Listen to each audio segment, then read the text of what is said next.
Hello students, welcome back in my YouTube channel. Students, if you are new to my channel, please subscribe my channel and hit the bell icon so you get the latest notifications timely. So students, today's topic is steps involved in standard costing. So let's get started the video. Steps involved in standard costing. तो students सबसे पहले हमें standard costing क्या है, ये क्या होती है। The technique of standard costing involves a determination of cost before hand. तो स्टैंडर्ड कॉस्टिंग का मतलब क्या है? स्टैंडर्ड कॉस्टिंग जो है एक ऐसी टेक्निक होती है जिसमें कि हम कॉस्ट को पहले ही डिटर्मिन कर लेते हैं कि हमारे प्रोडक्ट की क्या कॉस्ट होगी, हमारे प्रोडक्ट की क्या स्टैंडर्ड कॉस्ट हो सकती है। तो जो भी कॉस्ट होगी हमारी वो टेक्निकल इंफॉर्मेशन पर बेस्ड होती है और वो हम क्या क्या फैक्टर्स कंसिडर करते हैं after considering the impact of current conditions. हमारे कंपनी की फाइनेंशियल इकोनॉमिक एफिशिएंसी कंडीशंस कैसी हैं।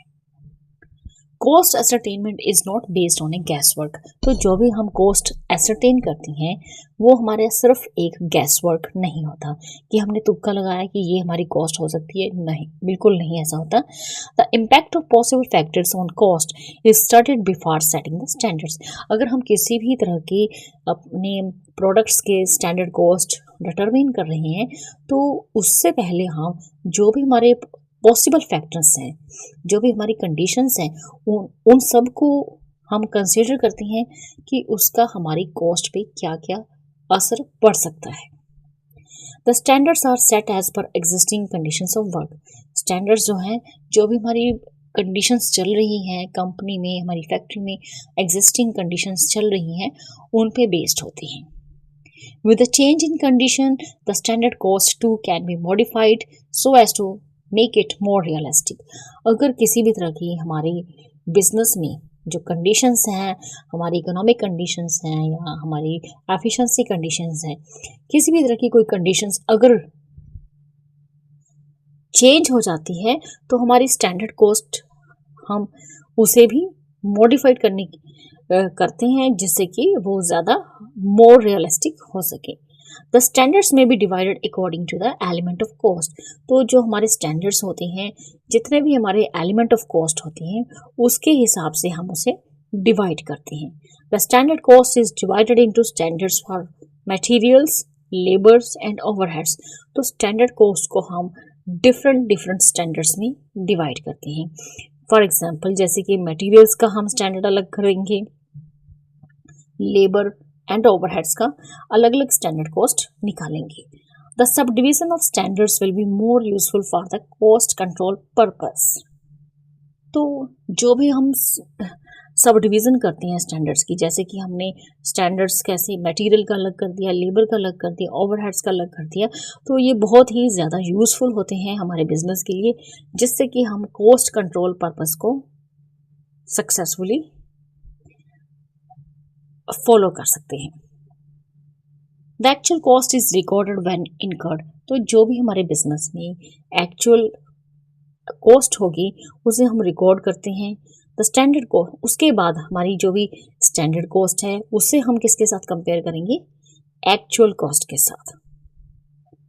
The difference between the two cost is known as variance. तो जो भी हमारी स्टैंडर्ड कॉस्ट होगी एंड एक्चुअल कॉस्ट, उन दोनों के बीच में जो भी डिफरेंस होगा उसे हम बोलते हैं variance. The variances are calculated element wise. तो जिस तरह से कि हमने स्टैंडर्ड कॉस्ट को एलिमेंट वाइज डिवाइड किया था, तो सेम इसी तरह हम वेरिएंसेस को भी हम एलिमेंट वाइज यानी कि material, labour, overhead wise calculate करेंगे।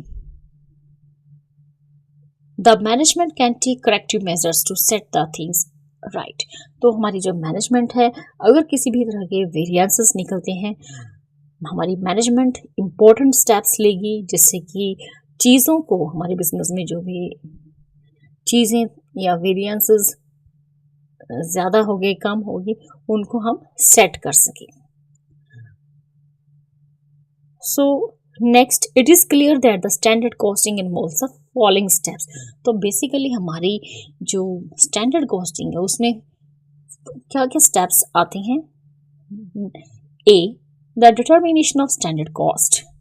सबसे पहले हम क्या करते हैं, स्टैंडर्ड कॉस्ट डिटरमिन करते हैं। B, the recording of actual cost.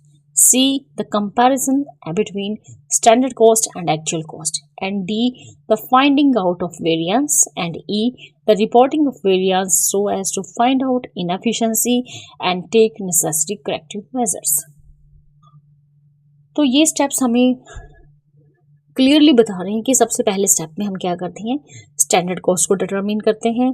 Then हमारी जो भी एक्चुअल कॉस्ट निकलती है उसे हम रिकॉर्ड करते हैं। और थर्ड स्टेप में हम क्या करते हैं, स्टैंडर्ड कॉस्ट एक्चुअल कॉस्ट का कंपैरिजन करते हैं, डिफरेंसेस निकालते हैं। और डी में क्या होता है, फाइंड आउट ऑफ वेरिएंस, जो भी डिफरेंसेस निकलते हैं इनके। और लास्ट स्टेप में क्या करते हैं, जो भी वेरिएंसेस निकलते हैं between the standard cost and actual cost, उसको हम रिपोर्ट करते हैं मैनेजमेंट को।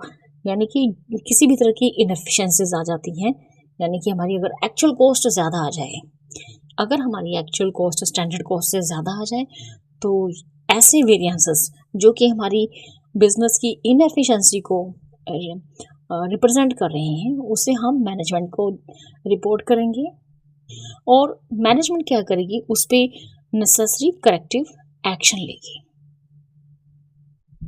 तो इस तरह से the technique of standard costing is complementary to the ordinary costing system. तो हमारा स्टैंडर्ड कॉस्टिंग का जो टेक्निक है वो कॉम्प्लीमेंट्री है किसके, ordinary costing system. The standard cost will be of no use. हमारी स्टैंडर्ड कॉस्ट का कोई यूज नहीं है अगर हम स्टैंडर्ड कॉस्ट को एक्चुअल कॉस्ट के साथ कंपेयर नहीं करते हैं। तो स्टैंडर्ड कॉस्ट को एक्चुअल कॉस्ट के साथ कंपेयर करना बहुत ज़्यादा ज़रूरी है। The basic purpose of standard costing is to determine efficiency और inefficiency in manufacturing a particular product.